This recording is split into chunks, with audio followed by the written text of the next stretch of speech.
Hello, this is Jack Gilbert, and this is a deeper dive into the topic leading innovation, the water we swim in, an opportunity to really look how organizations developed, principles they were developed on, how they influence our life today, and how, in order to create successful innovation, we need to challenge some of those existing principles and really move to a different kind of thinking, which we'll come to, which is systems thinking.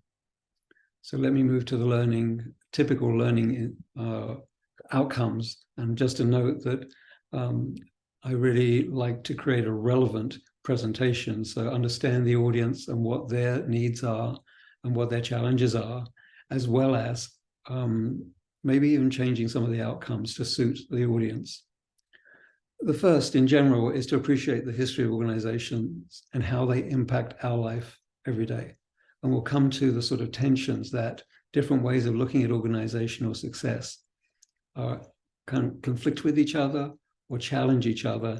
And our challenge is really to bring those together so that we can get the best of traditional organizations and also the best of systems thinking. And so we want to understand the importance of systems thinking, what it is, and how it feeds successful innovation.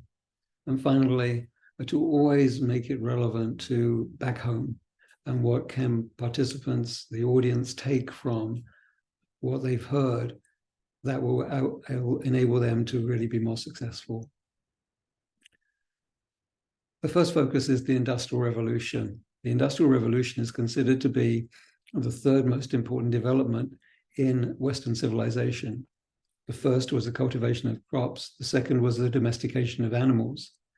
But the third is the Industrial Revolution, which hinged on the development of the steam engine in around 1760.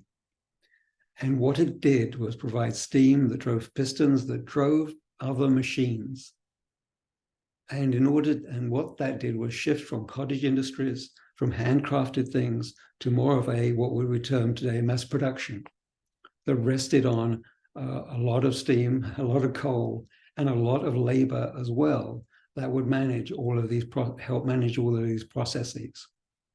So it took people from this very bureaucratic subsistence kind of life often, but drove them to the cities where there was more money, there was more opportunity. It was very hard, but it was different from the subsistence living.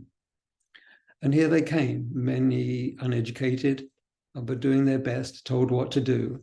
And so organizations sort of limped along and did the best they could until the arrival of this man, Frederick Taylor, who in 1911 wrote a book called The Scientific Principles of Management. And this is considered to be a seminal text in management history. The American Management Association voted it the most influential book of the 20th century. Harvard began the first MBA program in 1906, and this text, his text, became a central text for the training of managers and leaders. This is a quote from him. And he was like a time and motion expert, so he actually was looking to standardize and do the very best, make the very best process. But I want you to notice the tone of this. And I just highlighted the words you see repeated. Enforced, enforced, enforced, enforced, enforcing. Enforcing this cooperation rests with management alone. In short, it was the birth of the one best way, and it was also the birth of the boss knows best. And by the way, the lower you are in the organization, the less you know what the best is, and you have to be told. And so this became, and it fit into the hierarchical way that society was viewed as well, especially in Europe. So this became the mantra. This became the way that organizations were operated, and it was like that until really recently.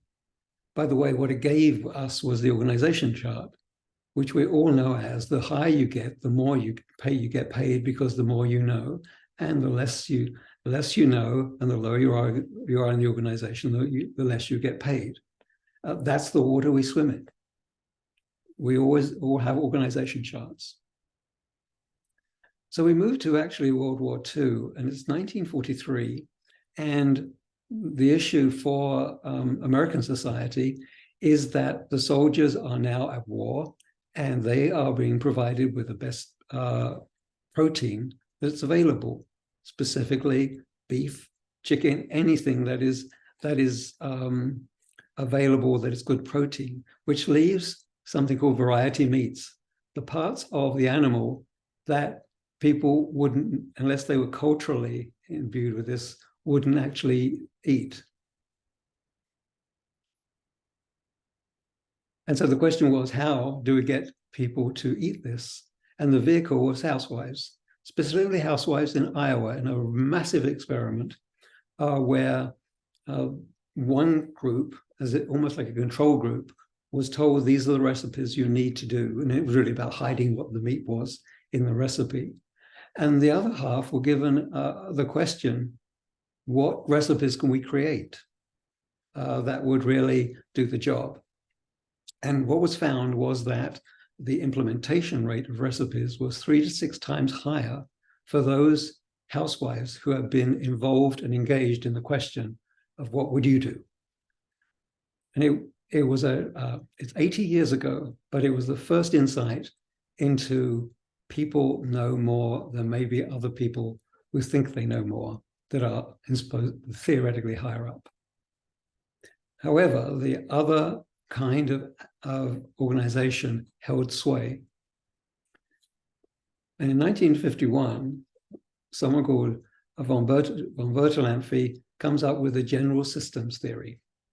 And that begins to be a different way of looking at organizations, not as a machine, not as employees as cogs in a machine, but as a living system that was interacting with itself in a different way, not a hierarchical way. This is Louis Bertalanffy, and this is him talking about it.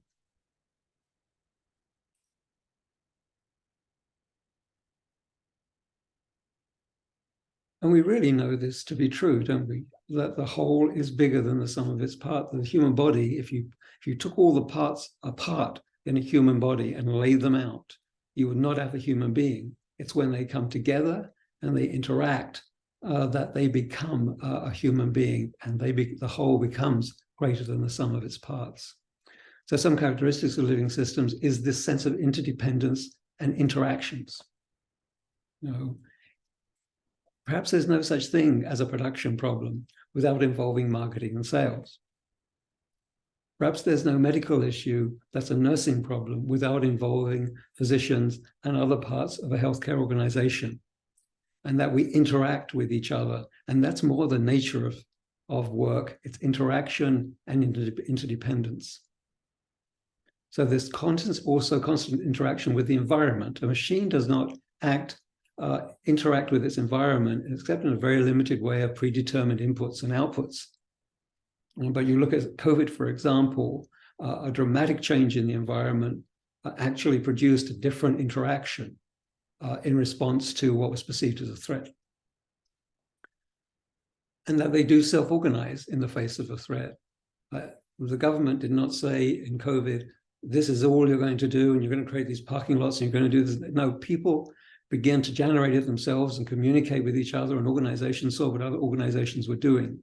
So a far more dynamic model than the machine. Over time, this led to something called socio-technical systems, and are now in the 80s. And I'm showing you this because it's a question of the interaction between people and the machines that they work with. And what you'll notice about this is that everything interacts with everything else. In other words, it actually reflects that interdependence. So now we have this. We have our traditional organizational chart, and we have this idea of everything interacting with everything else. And we're kind of stuck in the middle of it because we know this is the way it is, but also we have to report up.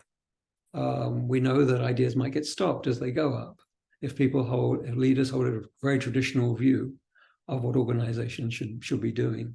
And so this is the world we live in, but it's not necessarily static. It has been changing. It will change. And that's really the payoff for this conversation, and also begin to offer ways to think about getting the best from both, or optimizing the relationship as much as we can. This is a quote from a CEO. I was a long time a consultant, and we were involved with an engagement process. It was a very traditional organization, 4,000 people, 6 people on the executive team. And we were continually talked about the value of engaging people until he said one day, and that is really the essence of systems thinking, different from the organization as a machine. And then bringing it back home to what does this mean? What are the takeaways? And what can participants get from the conversation? I'm happy to answer any questions. This is the website. Also, please feel free to email me directly at jack@jgilbertassociates.com. Thank you.